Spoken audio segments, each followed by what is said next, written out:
خوب چرچا کروں سنتوں کا، ہو کرم بہر خاک مدینہ۔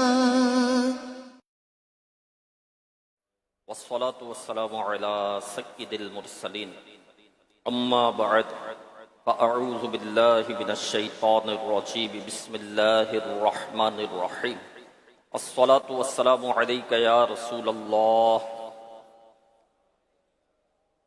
وعلى آلك وأصحابك يا حبيب الله الصلاة والسلام عليك يا نبي الله وعلى آلك وأصحابك يا نور الله نويت سنة الاعتكاف۔ فرمان مصطفیٰ صلی اللہ علیہ وآلہ وسلم، جس نے مجھ پر ایک بار درود پاک پڑھا اللہ پاک اس پر 10 رحمتیں بھیجتا اور اس کے نامہ اعمال میں 10 نیکیاں لکھتا ہے۔ صلو علی الحبیب صلی اللہ تعالی علی محمد۔ قال اللہ تبارک و تعالی فی القرآن الکریم، اللہ پاک قرآن کریم میں ارشاد فرماتا ہے، اعوذ باللہ من الشیطان الرجیم بسم اللہ الرحمن الرحیم۔ قل من کان عدوا لجبریل فإنه نزله على قلبك بإذن الله مصدقا لما بين يديه وهدى وبشرى للمؤمنين۔ من كان عدوا لله وملائكته ورسله وجبريل وميكال فإن الله عدو للكافرين۔ صدق الله العظيم وصدق رسوله النبي الكريم صلی اللہ تعالی علیہ وآلہ وسلم۔ ترجمہ کنز العرفان، اے محبوب تم فرما دو جو کوئی جبرائیل کا دشمن ہو تو ہو، پس بے شک اس نے تو تمہارے دل پر اللہ کے حکم سے یہ اتارا ہے جو اپنے سے پہلے موجود کتابوں کی تصدیق فرمانے والا ہے، اور ایمان والوں کے لیے ہدایت اور بشارت ہے۔ جو کوئی اللہ اور اس کے فرشتوں اور اس کے رسولوں اور جبرائیل اور میکائیل کا دشمن ہو تو اللہ کافروں کا دشمن ہے۔ پیارے پیارے اسلامی بھائیوں، فرسٹ محرم الحرام مسلمانوں کے دوسرے خلیفہ وزیر مصطفیٰ ترجمان نبی ہم زبان نبی حضرت عمر فاروق اعظم رضی اللہ عنہ کا یوم شہادت ہے۔ آج بھی فرسٹ محرم الحرام ہے، جمعہ کا مبارک دن ہے، اور فرسٹ محرم کو فاروق اعظم رضی اللہ تعالی عنہ کا یوم شہادت ہے کہ فرسٹ محرم کو آپ کو شہید کیا گیا۔ فجر کا وقت تھا اور ابو لؤلؤ فیروز جو بدبخت مجوسی تھا، آتش پرست تھا، اس نے زہر میں بجھے ہوئے خنجر سے آپ پر وار کیے اور بڑے سخت وار کیے کہ آپ کا پیٹ جو ہے چاک کر دیا۔ مطلب ایسے وار تھے اور پیٹ ایسا اس بدبخت نے آپ کا چاک کیا تھا کہ جب آپ کو شیرہ اور دودھ وغیرہ بعد میں پلایا گیا تو وہ انتڑیوں سے باہر آ رہا تھا، اور صرف فاروق اعظم رضی اللہ تعالیٰ عنہ پر یہ وار نہیں ہوا، شہادت تو فاروق اعظم رضی اللہ تعالیٰ عنہ کی تھی، حملہ تو انہی پر تھا، لیکن 13 جو ہے صحابہ کو اس بدبخت نے زخمی کیا اس وقت، جو بچانے کے لیے آگے بڑھے تھے، اور اس میں سے 6 شہید ہو گئے تھے۔ اور زہر میں بجھا ہوا یہ خنجر تھا، تو زہر میں بجھا ہوا یہی ہوتا ہے کہ جب زہر میں بجھا ہوا خنجر سے وار کیا جائے تو پھر زہر سرایت کرتا ہے، تو اس بدبخت نے جو ہے آپ کو شہید کیا۔ تو یہ فرسٹ جو ہے محرم الحرام تھا۔ حضرت فاروق اعظم رضی اللہ تعالیٰ عنہ عظیم الشان صحابی رسول ہیں، آپ کا بہت بڑا مقام ہے، بہت بڑا مرتبہ ہے۔ میرے آقا علیہ الصلاۃ والسلام نے فرمایا کہ میرے بعد کوئی نبی ہوتا تو وہ عمر ہوتا۔ آپ عشرہ مبشرہ میں سے تھے، قطعی جنتی تھے، محبوب ذیشان صلی اللہ علیہ وسلم نے دعا کی تھی، اللہم اعز الاسلام بعمر بن الخطاب، یعنی اے اللہ پاک عمر بن خطاب کے ذریعے اسلام کی عزت میں اضافہ فرما۔ میرے آقا علیہ الصلوۃ والسلام کی دعا تھی، اور فاروق اعظم رضی اللہ تعالی عنہ جب اسلام لائے، اور یہ دعائے مصطفیٰ تھی صلی اللہ علیہ وسلم، اور دعائے مصطفیٰ صلی اللہ علیہ وسلم کا ایسا اثر کہ فاروق اعظم رضی اللہ تعالی عنہ جس دن اسلام لائے اس دن سے اسلام کی عزتیں بلند سے بلند تر ہوتی چلی گئی، فتوحات ملتی چلی گئی، عدل و انصاف جو ہے دور دور تک جو ہے وہ پہنچتا چلا گیا۔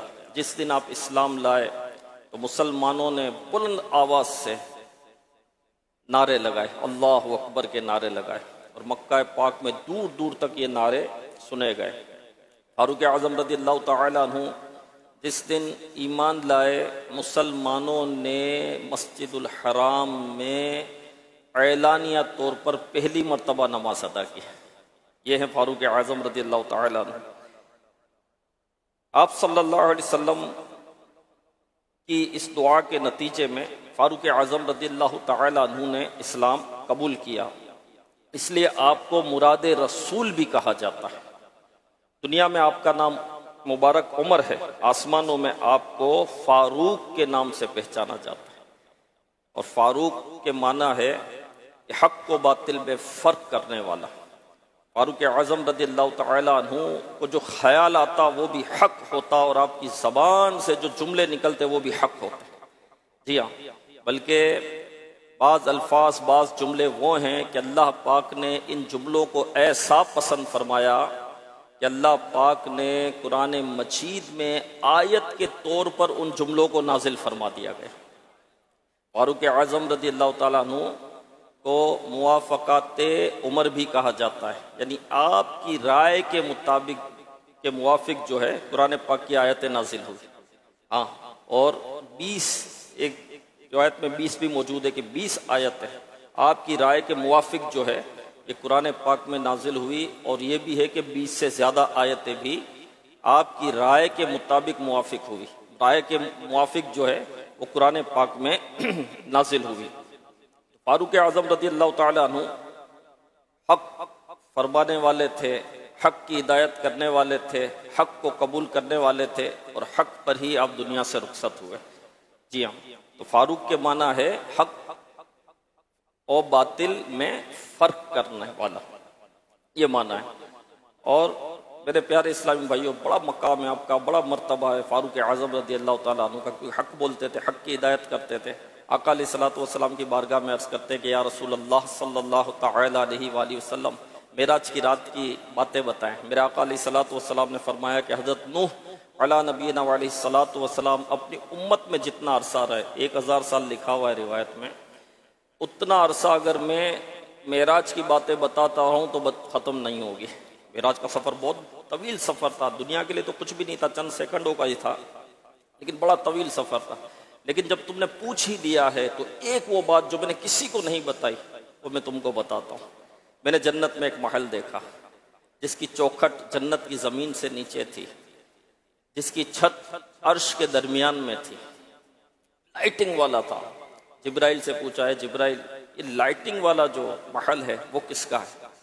تو جبریل امین علیہ الصلوۃ والسلام نے عرض کیا یا رسول اللہ صلی اللہ علیہ وسلم یہ اس کا ہے جو حق کہتا ہے، یہ اس کا ہے جو حق کی ہدایت کرتا ہے، یہ اس کا ہے جس کو حق بات کہی جائے تو غصہ نہیں کرتا، یہ محل اس کا ہے جس کا انتقال حق پر ہوگا۔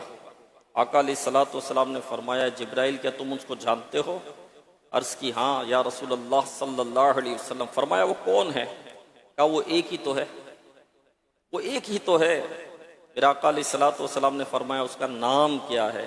جبریل امین نے عرض کیا یا رسول اللہ صلی اللہ علیہ وسلم عمر بن خطاب۔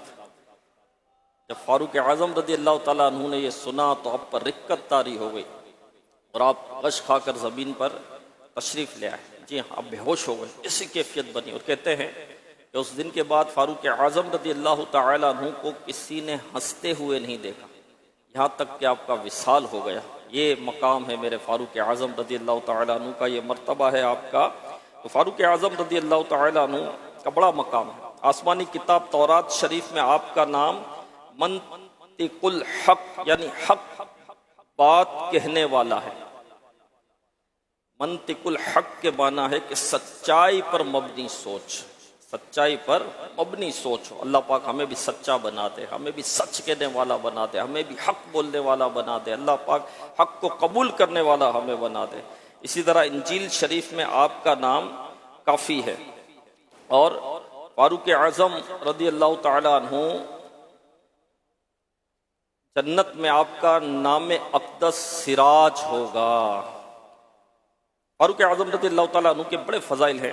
محبوب ذیشان صلی اللہ علیہ وآلہ وسلم نے فرمایا، یعنی حضرت عمر سے بہتر کسی آدمی پر سورج طلوع نہیں ہوا۔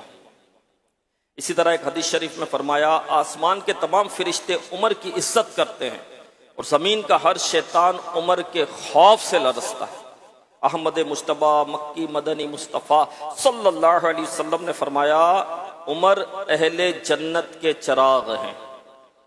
مزید ارشاد ہوا، عمر وہ شخص ہے جو باطل کو پسند نہیں کرتا۔ ایک بہت ہی پیاری روایت ہے، رسول اکرم صلی اللہ علیہ وآلہ وسلم نے فرمایا، اللہ پاک کی رضا عمر کی رضا میں ہے اور عمر کی رضا اللہ پاک کی رضا میں ہے۔ اور ترمذی شریف میں جو حدیث پاک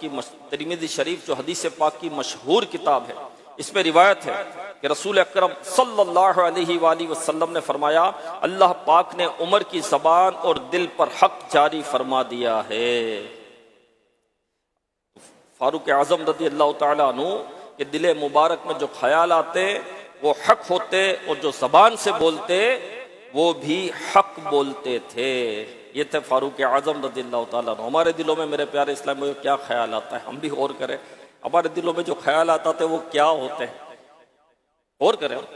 ہمیں تو بدگمانی آتی ہے، اس کے متعلق بدگمانی، تو اس کے متعلق بدگمانی، تو یہ ایسا ہے تو وہ ایسا ہے، اس نے اس لیے بولا تھا، اس نے میرے خلاف بولا تھا، یہ میرے خلاف تحریک چلا رہا ہے، یہ مجھ سے سیٹ نہیں ہے، یہ میرا دشمن بنا ہوا ہے۔ گندے خیالات آتے ہیں، عجیب و غریب خیالات آتے ہیں۔ ظاہر ہے جو بندہ دیکھے گا وہی خیال آئے گا، فلمیں دیکھے گا، ڈرامے دیکھے گا، عورتوں کو دیکھے گا، سوشل میڈیا پر جائے گا، یوٹیوب پر اس پر جائے گا، اور جب اس طرح کے مناظر دیکھے گا تو جو دیکھے گا وہی خیال آئے گا نا۔ کہ جب بندہ کسی چیز کو دیکھتا ہے تو وہ اسکین ہو جاتا ہے، اس کے دماغ میں محفوظ ہو جاتی ہے کئی چیزیں، جو سنتا ہے وہ دل میں محفوظ ہو جاتی ہے وہ چیزیں۔ وہ بزرگوں کے واقعات ہم نے سنے نا کہ بازار سے گزرتے تو کانوں پر ہاتھ رکھ لیتے ہیں، کہ وہاں بازاری گفتگو ہوتی ہے، بازاری انداز ہوتا ہے، بازاری الفاظ ہوتے ہیں، تو ہم سن کر کہیں ہمارے دل میں یہ الفاظ نہ بیٹھ جائے۔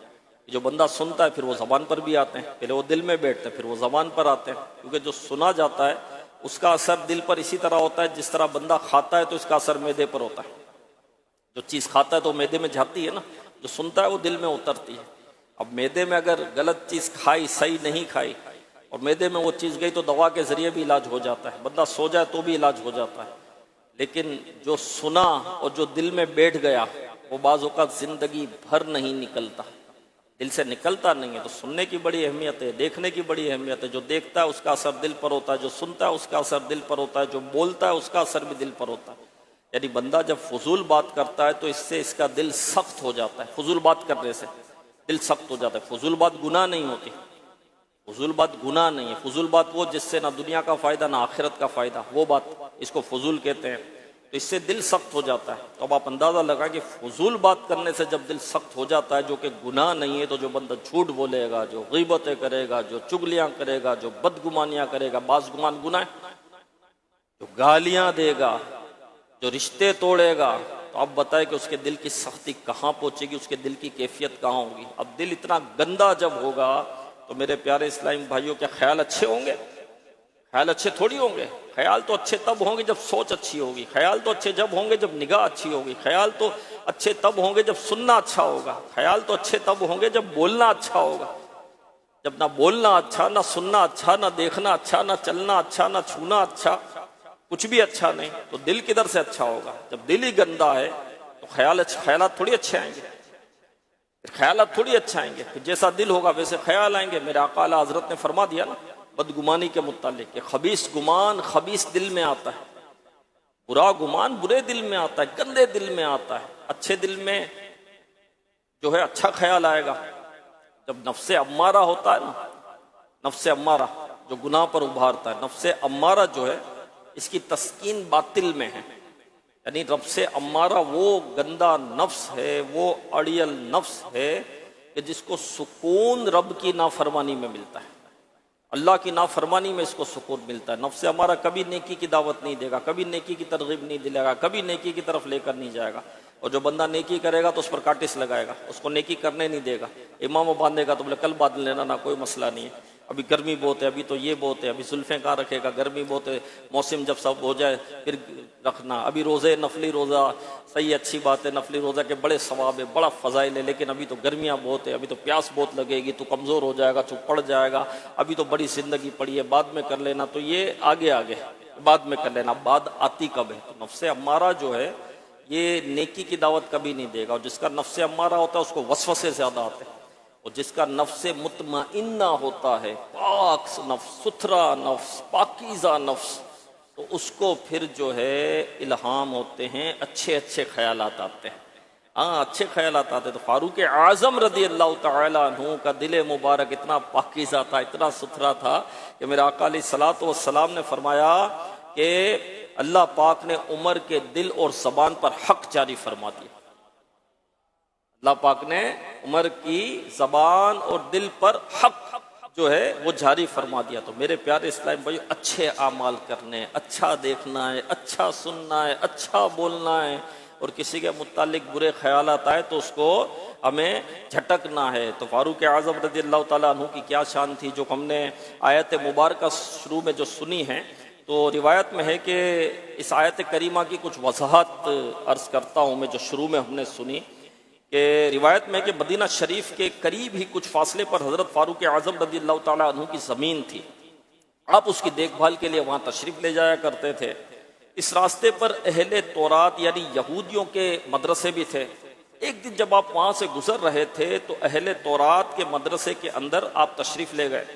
وہاں جو علماء تورات تھے ان سے فرمایا، وہ اللہ رب العزت جس نے حضرت موسیٰ علیہ السلام پر تورات شریف اتاری، میں تمہیں اسی رب رحمان کی قسم دے کر پوچھتا ہوں، کیا تم تورات شریف میں حضرت محمد صلی اللہ علیہ وسلم کا ذکر پاتے ہو؟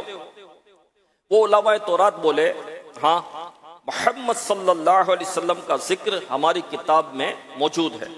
فرمایا، خدا کی قسم، پھر تو تم ہلاک ہو گئے، تم جانتے ہو کہ وہ سچے رسول ہیں، پھر بھی ان پر ایمان نہیں لاتے۔ علماء تورات بولے، عمر ہم ہلاک نہیں ہوں گے، کیونکہ ہمیں مسئلہ جبریل سے ہے جو ان پر وحی لاتے ہیں۔ جبریل ہمارے دشمن ہیں، لا حول ولا قوت الا باللہ۔ تو یہ جو ہے جبریل امین کو اپنا دشمن مانتے تھے۔ کیوں؟ یہ کہتے تھے کہ جبریل جو ہے وہ عذاب لے کر آتے ہیں، جبریل جو عذاب لے کر آتے، جبریل امین نے جو ہے وہ زمین اٹھا کر پلٹ دی، اور جو ہے نا، تو یہ جبریل امین علیہ الصلوۃ والسلام کو اپنا دشمن مانتے تھے کہ یہ عذاب لے کر آتے ہیں۔ حضرت فاروق اعظم رضی اللہ تعالیٰ عنہ نے فرمایا، اچھا پھر فرشتوں میں کون سا فرشتہ تمہارا دوست ہے؟ بولے حضرت میکائیل علیہ السلام، کیونکہ وہ بارش اور رحمت لاتے ہیں، میکائیل علیہ السلام بارش برساتے ہیں۔ تو کہا کہ حضرت میکائیل علیہ السلام، کیونکہ وہ بارش اور رحمت لاتے ہیں۔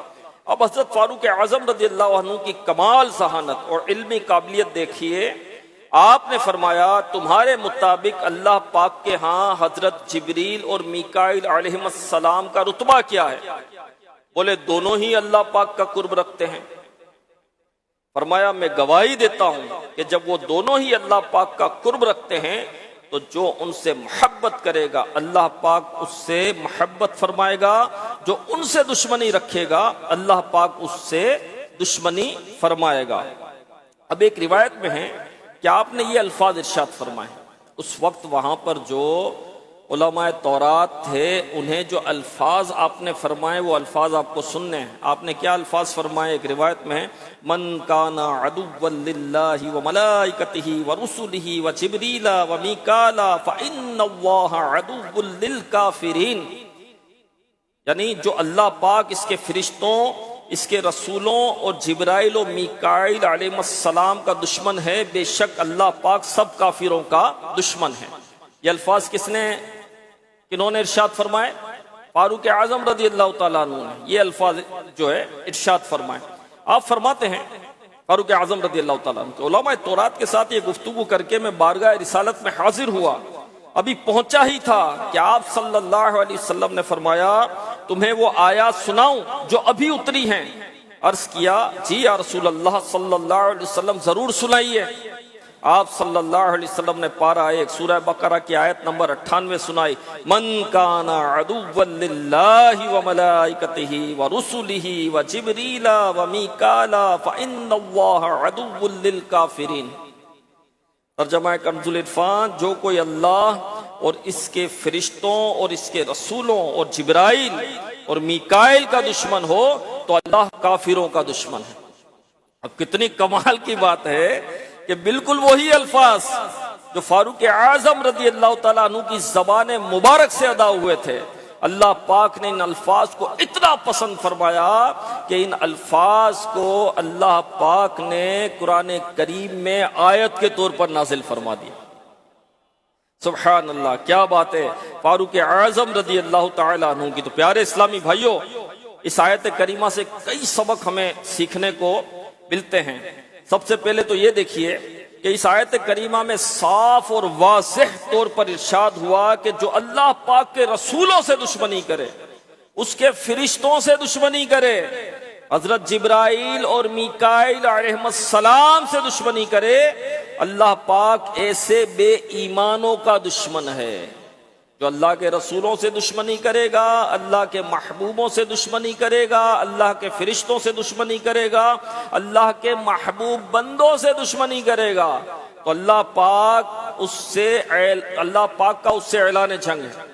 اللہ پاک نے دو طرح کے لوگ ہیں جن سے اللہ پاک نے جنگ کا اعلان فرمایا ہے۔ اللہ پاک نے جو جنگ کا اعلان فرمایا ہے، کتنے طرح کے لوگ ہیں؟ دو طرح کے لوگ۔ کون کون؟ نمبر ایک، سودی لین دین کرنے والا۔ نمبر دو، اللہ پاک کے ولیوں، اس کے دوستوں اور محبوب بندوں سے بغض رکھنے والا۔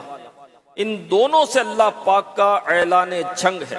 جی ہاں، سود خور سے اعلان جنگ قرآن کریم میں ذکر ہوا، فرمایا یا ایھا الذین آمنوا اتقوا اللہ وذروا ما بقی من الربا ان کنتم مؤمنین وَإِن لَّمْ تَفْعَلُوا فَأْذَنُوا بِحَرْبٍ مِّنَ اللَّهِ وَرَسُولِهِ۔ ترجمہ کنز العرفان، اے ایمان والو، اگر تم ایمان والے ہو تو اللہ سے ڈرو اور جو سود باقی رہ گیا ہے اسے چھوڑ دو۔ پھر اگر تم ایسا نہیں کرو گے تو اللہ اور اللہ کے رسول کی طرف سے لڑائی کا یقین کر لو۔ اور ولیوں سے بغض رکھنے والے سے جو اعلان جنگ ہے، اس کا ذکر بخاری شریف کی حدیث قدسی میں ہے۔ اللہ پاک فرماتا ہے من عادى لي وليا فقد آذنته بالحرب، یعنی جو میرے کسی دوست سے دشمنی کرے میں اسے اعلان جنگ دیتا ہوں۔ تو پیارے پیارے اسلام بھائی، ذرا غور فرمائے کہ جس سے اللہ پاک اعلان جنگ فرمائے اس کا حشر کیا ہوگا۔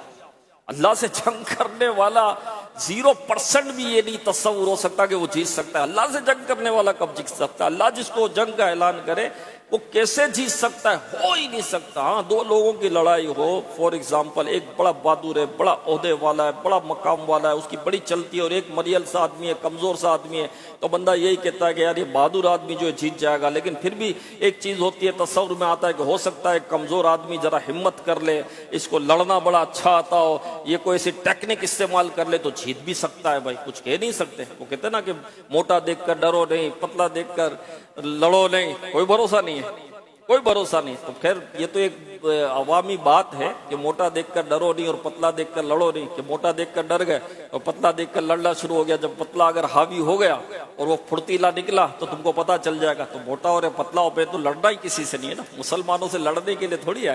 تو توڑ پیدا کرنے کے لیے نہیں آیا، تو جھوڑ پیدا کرنے کے لیے آئے۔ ہم تو چھوڑنے کے لیے آئے، توڑنے کے لیے تھوڑی آئے۔ تو خیر یہ تو ایک بات آ گئی بیچ میں اور ایک تفنن کی ایک بات تھی تو میں نے عرض کر دی، لیکن پھر بھی یہ ایک ہو سکتا ہے کہ بھائی کمزور ہے، لیکن اس کو کمزور نہیں سمجھنا چاہیے۔ ہو سکتا ہے کہ اس کو بڑی مہارت اور لڑنے کی یہ چیز سکتا ہے، لیکن اللہ سے جو جنگ کرے مطلب 0% بھی چانس نہیں ہے وہ جیت جائے۔ تو اللہ کے محبوب بندوں سے جو دشمنی رکھتا ہے اللہ پاک اس کو اعلان جنگ دیتا ہے۔ اور یاد رکھیں جب بھی جنگ ہوتی ہے دو لوگوں میں، جب جو لوگوں میں جنگ ہوتی ہے تو جو جنگ کرنے والے ہوتے ہیں اس کی مین کوشش کیا ہوتی ہے، جو اس کا مین پاور ہے اس کو ختم کر دیا جائے۔ جب مین پاور ہی اس کا ختم ہو جائے گا تو پھر بندہ ہی ختم ہو گیا، پھر بندہ ہار گیا۔ تو مین دولت ایک بندے کے مسلمان کے پاس کیا ہے؟ ایمان۔ میں ایک واقعہ سناتا ہوں آپ کو۔ امام اعظم ابو حنیفہ رحمۃ اللہ علیہ سے ایک شخص نے جھگڑا کیا، ایک شخص نے دشمنی کی، دو لوگ دیکھ رہے تھے اور ایک امام اعظم سے دشمنی کر رہا تھا، جھگڑا کر رہا تھا، لڑ رہا تھا۔ امام تو دو جو دیکھ رہے تھے ان میں سے ایک نے کہا کہ مجھے لگتا ہے کہ اس کا خاتمہ ایمان پر نہیں ہوگا، اس کا ایمان برباد ہو جائے گا۔ بات آئی گئی ہو گئی، کچھ دن ہوئے تو جو امام اعظم سے لڑ رہا تھا نا اس کا انتقال ہوا اور اس کا خاتمہ اچھا نہیں ہوا، کفر پر انتقال ہوا۔ اور وہ دونوں جو تھے، ایک نے کہا تھا دوسرے نے سنا تھا، اس نے دیکھا کہ واقعی اس کا خاتمہ تو کفر پر ہوا، ایمان پر نہیں ہوا، اور اس نے کہا تھا۔ اب یہ ان کے پاس پہنچے کہ اس دن تم نے کہا تھا جب یہ امام اعظم سے جھگڑ رہا تھا، لڑ رہا تھا کہ اس کا خاتمہ لگتا ہے ایمان پر نہیں ہوگا، واقعی ایسا ہوا، تم نے کیسے کہہ دیا تھا؟ تو وہ شخص کہتا ہے کہ بات یہ ہے کہ جب وہ امام اعظم سے جھگڑا کر رہا تھا تو جو اللہ کے محبوب بندوں سے دشمنی کرے، لڑے، تو اللہ اس کو اعلان جنگ کرتا ہے۔ اور جب جنگ ہوتی ہے تو جو فریق ہوتا ہے وہ اس کی سب سے قیمتی چیز کو ختم کرتا ہے۔ جنگ میں یہی ہوتا ہے۔ تو میں سمجھ گیا تھا کیونکہ سب سے قیمتی تو ایمان ہے، سب سے قیمتی دولت تو ایمان ہے، تو میں سمجھ گیا تھا یہ اللہ سے جنگ کر رہا ہے، اللہ کے محبوب بندے سے دشمنی کر رہا ہے، تو اللہ پاک اس کا ایمان برباد کر دے گا۔ تو میرے پیارے اسلام بھائی، اللہ والوں سے، اللہ کے محبوبوں سے، اللہ کے رسولوں سے، اللہ کے جو نبیوں سے دشمنی نہیں ہونی چاہیے۔ نہیں میرے پیارے اسلام بھائی، نہیں ہونا چاہیے۔ اللہ والوں کی بڑی شان ہے، ولیوں کی بڑی شان ہے، اللہ پاک اپنے ولیوں سے بڑی محبت فرماتا ہے، ان کی صحبت کی بڑی برکت ہے، ان کی قربت کی بڑی برکت ہے۔ جو اللہ والوں کا قرب پاتا ہے اسے رب کا قرب نصیب ہو جاتا ہے۔ یہ اللہ کے قریب کرتے ہیں، یہ اللہ کی بارگاہ میں جھکاتے ہیں، یہ دلوں کو صاف کرتے ہیں، دلوں کو ستھرا کرتے ہیں۔ میرے پیارے اسلام بھائی، ہاں کسی اللہ والے کی صحبت کی بڑی برکت ہے۔ مفسر شہیر رقیب الامت حضرت مفتی احمد یار خان نعیمی رحمت اللہ علیہ فرماتے ہیں کہ جب بندہ گناہ کرتا ہے تو اس کے دل پر سیاہ نقطہ لگتا ہے، پھر گناہ کرے پھر سیاہ نقطہ لگتا ہے، پھر گناہ کرے پھر سیاہ نقطہ لگتا ہے، نیکی کرے تو نقطہ دھل جاتا ہے۔ گناہ کرتا رہے آہستہ آہستہ دل کالا ہو جاتا ہے۔ آہستہ آہستہ دل کیا ہوتا ہے؟ کالا ہوتا ہے۔ نماز چھوڑی نقطہ لگے گا، گالی دی نقطہ لگے گا، جھوٹ بولا نقطہ لگے گا۔ اب آہستہ آہستہ کیا ہو رہا ہے؟ دل کالا ہو رہا ہے۔ لیکن جب بندہ نیکی کرتا ہے نقطہ دھلتا ہے، پھر نیکی کرے نقطہ دھلتا ہے، عبادت کرے نقطہ دھلتا ہے۔ تو گناہ کرتے رہے تو آہستہ آہستہ دل کالا ہوتا ہے، اور نیکیاں کرتا رہے تو آہستہ آہستہ دل صاف ہوتا ہے۔ لیکن کوئی اللہ کے ولیوں سے دشمنی کرے تو آہستہ آہستہ نہیں، ایک دم دل کالا ہو جاتا ہے۔ اور کوئی اللہ والوں کی صحبت اپنائے، اللہ کے ولیوں کی صحبت میں آئے، آہستہ آہستہ نہیں، ایک دم دل صاف ہو جاتا ہے، ایک دم دل صاف ہو جاتا ہے۔ دیکھیں نا دعوت اسلامی کا دینی ماحول ہے نا، آتے ہیں، توبہ کرتے ہیں، روتے ہیں، امیر اہل سنت کی صحبت ملتی ہے، ایک ولی کامل کی صحبت پاتے ہیں۔ صحبت کی تو برکت ہے الحمدللہ۔ اب نہیں نظر آئے تو مرضی ہے بھائی، اب سورج نکل رہا ہے اور بالکل سامنے اوپر سورج ہے، اور اتنا عروج پر سورج، اور بندہ کوئی بولے سورج ہی نہیں ہے، تو اب صحیح ہے، پھر اس کو لگتا ہے کہ نظر نہیں آ رہا ہے، دکھ نہیں رہا، ہو سکتا ہے سورج دکھتے ہوئے بھی نہیں دکھ رہا ہے، یا کوئی معنی ہی نہیں۔ بھائی دو اور دو کتنے ہوتے ہیں؟ دو اور دو کتنے ہوتے ہیں؟ دو اور دو کتنے ہوتے ہیں؟ نہیں 5 ہوتے ہیں۔ بھائی دو اور دو کتنے ہوتے ہیں؟ نہیں 5 ہوتے ہیں۔ بھائی 4 ہوتے ہیں۔ نہیں میں نہیں مانتا، 5 ہوتے ہیں۔ تو میرا کیا علاج ہے؟ کوئی علاج ہی نہیں ہے میرا۔ بھائی وہ نہیں مان رہا، بھائی تو بندہ بولے گا تیرا علاج اب کوئی ڈاکٹر نہیں کر سکتا، پاگل خانہ ڈھونڈنا پڑے گا۔ 2 اور 2 تو 4 ہی ہوتے ہیں۔ تو خیر میرے پیارے اسلامی بھائیوں، اللہ والوں کا قرب پانا ہے۔ جی ہاں، ایک اور روایت سنیں۔ ابو خصیب نامی ایک شخص تھا جو کفن بانٹا کرتا تھا. جب بھی اسے خبر مل جاتی کہ فلاں جگہ میت ہے اور اس کے گھر والے کفن خریدنے کی استطاعت نہیں رکھتے تو یہ شخص کفن کا ارینجمنٹ کر دیا کرتا تھا. ایک روز اس کے پاس ایک شخص آیا اور کہا کہ فلاں جگہ میت ہو گئی ہے. ابو خصیب نے فوراً اپنے ایک شخص کو ساتھ لیا اور میت کے گھر والے اس کے گھر پہنچ گیا. ابو خصیب کہتے ہیں بہت توجہ سے سننا ہے، بہت توجہ سے سننا ہے کہ میں نے دیکھا کہ وہاں لوگ جمع ہیں، درمیان میں میت پڑی ہے جس کے پیٹ پر اینٹ رکھی ہوئی ہے. لوگوں نے مرنے والے کی بہت تعریفیں کی اور اس کے نیک اعمال کے متعلق بتایا. میں نے ان سے کہا تم اس کو غسل کیوں نہیں دیتے؟ بولے ہمارے پاس کفن نہیں ہے. فرماتے میں نے فوراً اپنے ساتھی کو کفن لینے بھیجا، ایک شخص کو قبر کی تیاری کے لیے لگا دیا، اہل خانہ غسل کے لیے پانی گرم کرنے لگے اور میں میت کے پاس بیٹھ گیا. ہم ابھی بیٹھے ہی تھے کہ اچانک مردہ حرکت کرنے لگا. اس کے پیٹ پر رکھی ہوئی اینٹ بھی گر گئی اور وہ اٹھ کر بیٹھ گیا. اور وہ بلند آواز سے کہہ رہا تھا ہائے آگ ہائے آگ ہائے آگ. میں نے کہا لا الہ الا اللہ پڑھو. مردہ بولا مجھے اس کا کوئی فائدہ نہیں ہوگا. اللہ پاک کوفہ کے رہنے والے اس بوڑھے پر لعنت فرمائے، اس نے مجھے بھٹکا دیا. اسی کے کہنے پر میں حضرت ابو بکر عمر رضی اللہ عنہما کو گالیاں دیا کرتا تھا. ایک روایت میں ہے کہ وہ مردہ بولا مجھے آگ کی طرف لے جایا گیا، مجھے میرا ٹھکانہ دکھایا گیا، پھر کہا گیا واپس جاؤ، لوگوں کو اپنا ٹھکانہ یعنی ابو بکر و عمر رضی اللہ عنہما کو برا بھلا کہنے کا انجام بتاؤ، پھر تمہیں واپس اسی آگ میں آنا ہے. یہ کہہ کر وہ بے جان ہو کر گرا اور دوبارہ موت کے گھاٹ اتر گیا. الامان والحفیظ عاشقان رسول، یہ کوئی قصہ کہانی نہیں ہے. امام ابن ابی الدنیا رحمت اللہ علیہ بہت بڑے محدث ہیں. آپ نے باقاعدہ سند کے ساتھ یہ واقعہ لکھا ہے. اس میں غور فرمائیے کتنی عبرت کی بات ہے کہ اللہ پاک ہم سب کو بغض صحابہ و اہل بیت سے محفوظ فرمائے. ہم الحمدللہ عاشقان صحابہ و اہل بیت ہیں. الحمدللہ تمام صحابہ اور سارے اہل بیت ہمارے سروں کے تاج ہیں، ہمارے دل کا قرار ہے. اللہ پاک اس ایمانی محبت کو ہمیشگی عطا فرمائے. کاش اسی محبت کے ساتھ جینا، اسی میں مرنا، اسی محبت کے ساتھ قبر میں اترنا اور قیامت کے روز اٹھنا نصیب ہو جائے. آمین آمین آمین بجاہ خاتم النبیین صلی اللہ علیہ وسلم. اسی طرح حضرت حذیفہ رضی اللہ تعالیٰ جو فتنوں کے علم کے اسپیشلسٹ تھے، جی ہاں حضرت حذیفہ رضی اللہ تعالیٰ یہ کہتے ہیں کہ اس امت کا جو سب سے پہلا فتنہ تھا وہ قتل عثمان غنی رضی اللہ تعالیٰ عنہ. اس امت کا جو سب سے پہلا فتنہ اور آخری فتنہ جو ہے وہ دجال ہے. اور حضرت حذیفہ رضی اللہ تعالیٰ عنہ کہتے ہیں کہ جو قتل عثمان غنی پر ذرہ برابر بھی راضی ہوا، خدا کی قسم کہتے ہیں کہ اگر اس نے دجال کو پا لیا تو دجال کی پیروی کرے گا. یعنی دجال کے فتنے میں مبتلا ہوگا، دجال کی پیروی کرے گا، اور دجال کو نہیں پایا اور مر گیا ہے تو قبر میں دجال پر ایمان لائے گا، کیونکہ وہ قتل عثمان غنی پر راضی رضی اللہ تعالیٰ عنہ.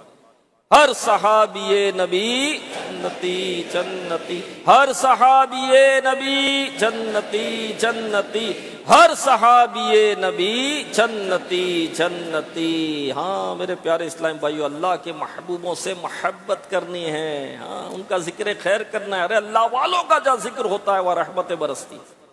امام غزالی رحمت اللہ علیہ فرماتے جہاں اللہ والوں کا ذکر ہو وہاں رحمتیں برستی ہیں، اور جہاں غافلوں کا ذکر ہو وہاں نحوستیں اترتی ہیں، وہاں نحوستیں اترتی. تو ذکر ہے کہ جہاں ذکر پاک ہو اللہ والوں کا وہاں رحمتیں برستی ہے. تو جہاں اللہ والوں کا وجود ہوگا، جہاں ان کا وجود ہوگا، جہاں وہ خود تشریف فرما ہوں گے تو ان کے قرب کی کتنی برکتیں ملے گی. تو اللہ والوں کا قرب پانا ہے اور پھر اللہ والوں کی پہچان بھی رکھنی ہے، علم بھی حاصل کرنا ہے.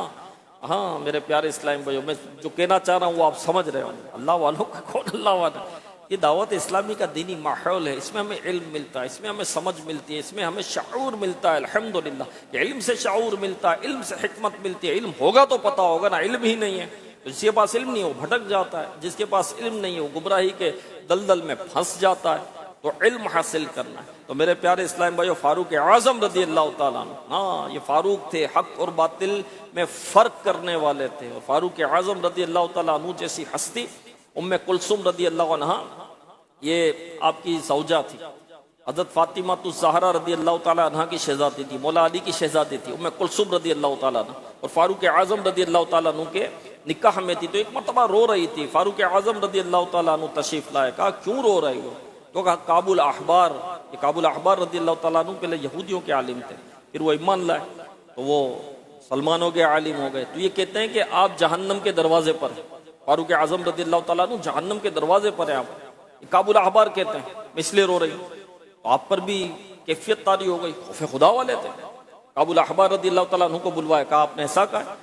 فاروق اعظم رضی اللہ تعالیٰ عنہ کو کعب الاحبار رضی اللہ تعالیٰ عنہ نے عرض کیا، امیر المومنین آپ جلدی مت کیجئے، آپ ذوالحج کے بعد جو ہے جنت میں جائیں گے۔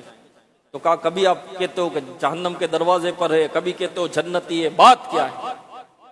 کعب الاحبار رضی اللہ تعالیٰ عنہ کہتے ہیں حضور بات یہ ہے کہ آپ جہنم کے دروازے پر یوں ہیں کہ جب تک آپ حیات ہیں لوگ جہنم میں نہیں گر سکتے، اور جس دن آپ کا وصال ہوا امت جہنم میں گرنے لگے گی۔